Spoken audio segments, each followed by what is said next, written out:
I think Sheffield's waiting for another band to come out of the industry.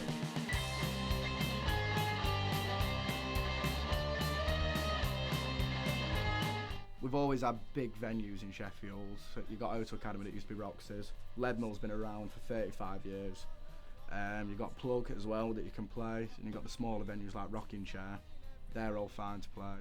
In terms of gigs and stuff, it's either sometimes people come to us and ask for gigs and stuff, but it's usually one of us, or we'll all get together, decide, oh, we need sort of wanting to play a gig. Where can we look to get one? They've just done a survey and there's 475 artists in Sheffield, which is the most in the UK. There's loads of gigs happening all the time, loads of promoters, just loads of people doing loads of stuff really. Yeah, when we did Leadmill, we sold out Leadmill's small room, which was about 250 tickets we did. When it was rammed to the doors. And that was a really good gig and the crowd were really responsive.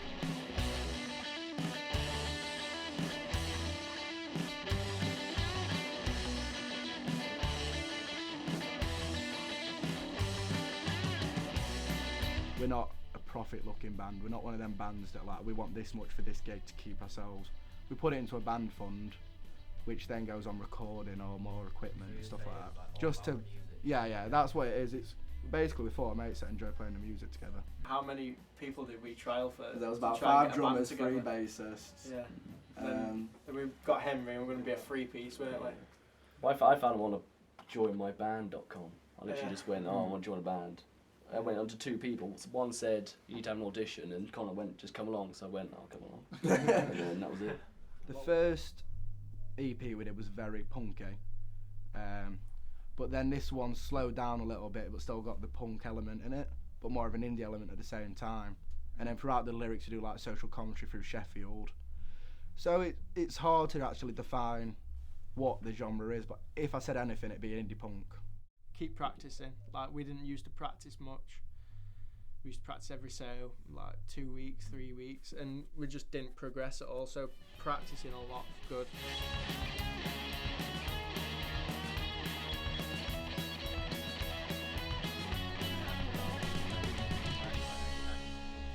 He wasn't in the Human League. He was in a band called Reactor at the time. Oh, right. And the Human League had just started and they kicked out their guitarist.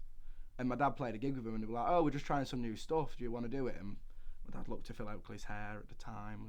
He was a punk. They were all this electro new music that were coming out. So my dad was like, nah, I'm all right, cheers. And then later on, they had Christmas #1 with Don't You Want Me Baby, and he was sat in his underwear drinking Can of Carlin in his flat. My dad has inspired me a lot. He is a very good guitarist, he's a very good musician, and he works hard as well, and he's always supported this band.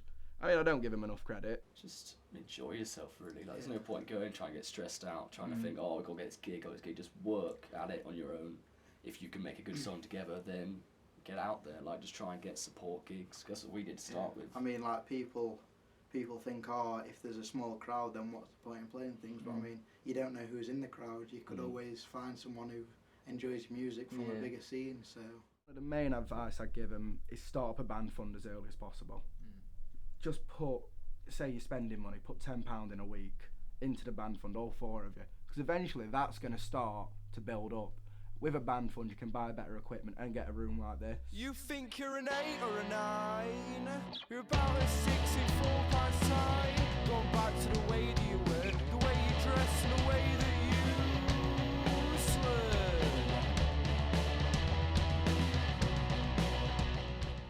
We're just signed to a PR deal, which what they do is they take our music, get our royalties for us, they take a cut of our royalties, put our music on Spotify, SoundCloud. I think Reverend and Makers came down to see us at Tramlines, and a few bigger people came to see us. Just put on my phone, then your own song comes on and you're like, yeah! And then you realise you're at work, working in a pub, and it's not as good as you think it is. But still. It's that split second is it's one of the best feelings you'll ever get in a band.